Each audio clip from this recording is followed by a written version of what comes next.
அஸ்ஸலாமு அலைக்கும் வரஹ்மத்துல்லாஹ்.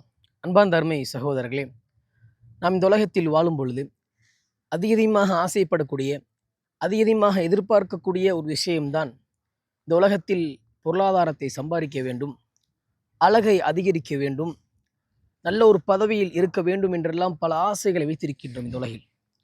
ஆனால் அகில உலகங்களை படைத்த அந்த அல்லாஹ் சுப்ஹானஹு வ தஆலா இது போன்ற எந்த ஒரு காரியங்களையும் அல்லாஹ் பார்க்க மாட்டான். ரசூலுல்லாஹி ஸல்லல்லாஹு அலைஹி வஸல்லம் அவர்கள் ஒரு ஹதீஸிலே கற்றுத்தருகின்றார்கள், அல்லாஹு லா யன்துரு இலா சுவரிக்கும் வலா இலா அம்வாலிக்கும்.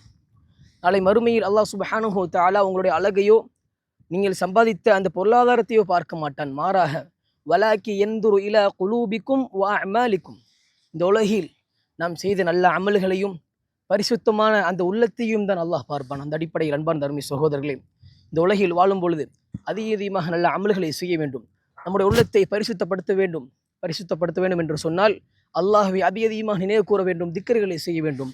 அல்லாஹ் சுப்ஹானஹு வ தஆலா அப்பேற்பட்ட பாக்கியத்தை தந்தருள் புரிவானாக. அஸ்ஸலாமு அலைக்கும் வரஹ்மத்துல்லாஹி வ பரகாத்துஹு.